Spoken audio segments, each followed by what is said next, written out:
Hello दोस्तों, welcome back. आज मैं बना रही हूँ एक सिंपल सा लड्डू सिर्फ 3 इंग्रेडिएंट्स से। ये कोई फैंसी डिजर्ट नहीं पर एक स्किन सपोर्टिंग स्नैक है। इसके इंग्रेडिएंट्स बॉडी को नेचुरली कोलेजन सपोर्ट करने में हेल्प करते हैं, जिससे स्किन ज़्यादा नरिश्ड और फर्म फील होती है। और इसको रेगुलर खाने से स्किन की इलास्टिसिटी बेटर होती है और यूथ मेंटेन रहता है। तो चलिए देखते हैं।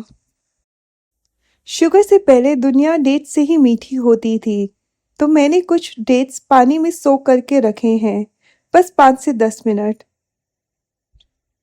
ताकि डेट्स सॉफ्ट हो जाएं। सोक करने के बाद जब थोड़े सॉफ्ट हो जाएं, तो स्किन को सीड से अलग कर देना है। क्या आपको पता है डेट्स को 6000 साल से ज़्यादा टाइम से लोग खा रहे हैं। पुराने ज़माने में ट्रैवलर्स, किंग्स और वॉरियर्स सब डेट्स को कैरी करते थे फॉर इंस्टेंट एनर्जी। डेट्स इतने कमाल के हैं। ये स्किन डेट्स की फाइबर और एंटीऑक्सीडेंट से भरी होती है, इसलिए बिल्कुल भी इसको वेस्ट नहीं करना।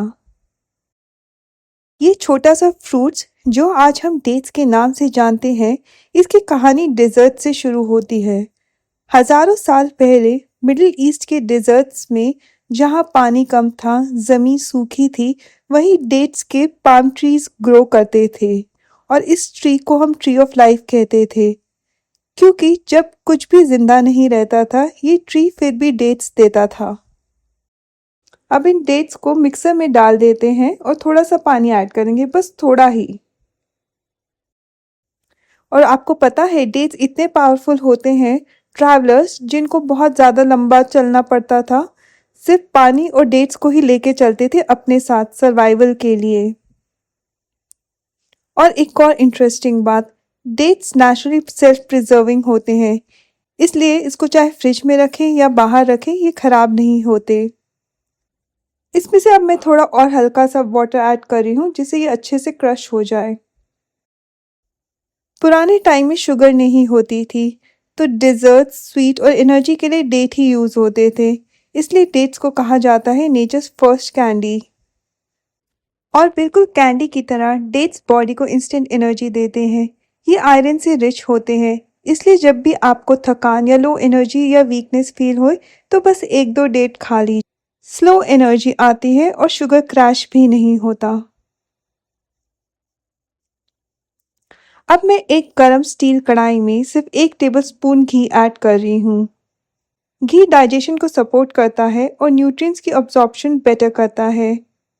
और आपको पता है घी की कहानी शुरू होती है जब फ्रिज, प्रिजर्वेटिव्स और मॉडर्न किचन एग्जिस्ट भी नहीं करते थे। पुराने टाइम में लोगों के पास सिर्फ दूध होता था और दूध ज़्यादा दिन तक फ्रेश नहीं रहता था। तो दूध से निकला मक्खन और फिर मक्खन हीट करने पे जो सॉलिड मटेरियल रह गया वो था घी। अब इस गरम घी में मैं ऐड कर रही हूँ mix seeds, sunflower, pumpkin, chia, flax seeds और कोई भी सीड्स ऐड कर सकते हैं, जैसे सेसमी सीड्स, मेलन सीड्स। और अगर आप चाहें तो यहाँ पे नट्स भी ऐड कर सकते, पर अगर आप ये लड्डू सिर्फ स्किन ग्लो के पर्पज से बना रहे हैं, तो सीड्स ज़्यादा बेटर चॉइस है, क्योंकि सीड्स लाइटर होते हैं डाइजेशन के लिए और मिनरल से ज़्यादा रिच होते हैं। इसमें जिंक, विटामिन ई, ओमेगा 3 और फाइबर नेचुरली होता है, जो स्किन की हेल्थ को अंदर से सपोर्ट करता है। और नट्स कंपैरेटिवली हेवी होते हैं और बॉडी को नट्स को डाइजेस्ट करने में ज़्यादा एनर्जी लगती है, इसलिए अगर स्किन के लिए है तो सीड्स प्रेफर करें, और टेस्ट के लिए बनाना है तो नट्स भी चलेंगे। और चाहे तो इन दोनों को मिक्स करके भी बना सकते हैं, लेकिन अगर फोकस स्किन ग्लो और इलास्टिसिटी पे है तो सीड्स ही काफ़ी होते हैं। अब मैं इन सीड्स को घी में लाइटली रोस्ट कर रही हूँ। सीड्स कभी भी रॉ नहीं खाने चाहिए, क्योंकि वो काफ़ी हार्ड होते हैं बॉडी को डाइजेस्ट करने के लिए। इसलिए इसको हमेशा स्लाइटली ब्राउन होने तक घी में रोस्ट कर लें। बस ध्यान रखें हाई हीट पे नहीं, बस स्लो रोस्टिंग कर लीजिए। अब डेट्स को रोस्ट करने के लिए मैं 1 और टीस्पून घी ऐड कर रही हूँ। क्या आपको पता है आयुर्वेदा में घी को अनुपान कहा गया है। अनुपान का मतलब होता है वो चीज़ जो न्यूट्रिएंट्स को बॉडी के हर कोने तक ले जाए। इसलिए जब डेट्स जैसे फूड घी के साथ कुक होते हैं, तो उनका फ़ायदा सिर्फ टेस्ट तक लिमिटेड नहीं रहता, वो न्यूट्रिएंट्स को बॉडी के हर पार्ट तक पहुंचाने में मदद करता है।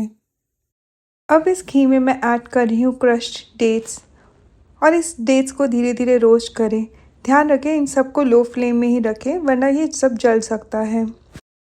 जब तक ये मिक्सचर थोड़ा थिक ना हो जाए। अब मैं इसमें ऐड कर रही हूँ रोस्टेड सीड्स। आप चाहें तो ऐड करने से पहले इन सीड्स को थोड़ा सा क्रश कर सकते हैं। पाउडर ना बनाएं, बस थोड़ा सा स्लाइटली क्रश कर लीजिए जैसे आपको पसंद हो। इससे टेक्सचर बेटर हो जाता है। अब इस सबको अच्छे से मिक्स कर लें। मिक्स होने के बाद थोड़ी देर कूल होने दें और जैसे ही ये थोड़ा सा मिक्सचर कूल हो जाए इसके छोटे छोटे लड्डू बना लेते हैं। लड्डू बनाने के बाद इन्हें फ्रिज में रख देते हैं जिससे ये अच्छे से सेट हो जाए। ऑलमोस्ट 30 मिनट्स में ये अच्छे से सेट हो जाएंगे। ये लड्डू रिफाइंड शुगर फ्री है।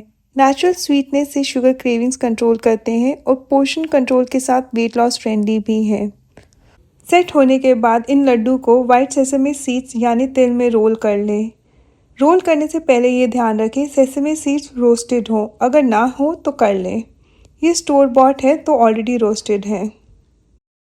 तिल कैल्शियम और मिनरल से रिच होते हैं। ये बोन्स को सपोर्ट करते हैं, डाइजेशन को जेंटल बनाते हैं और स्किन के लिए भी काफ़ी नरिशिंग होते हैं। इस लड्डू में डेट्स से नेचुरल एनर्जी मिलती है, सीड्स से मिनरल्स और हेल्दी फैट्स और घी से बेटर अब्जॉर्प्शन। और बस ये देखें, अब ये लड्डू है रेडी खाने के लिए। और अगर आप रेगुलरली इसे खाएंगे तो आप अपनी स्किन में ज़रूर डिफरेंस देखेंगे। और हाँ, अगर आपको ये वीडियो अच्छी लगी हो तो कमेंट्स में ज़रूर बताएं। और ऐसी ही simple hair and skin care tips के लिए ये चैनल ज़रूर फॉलो करें। थैंक यू दोस्तों for watching this video. Bye bye.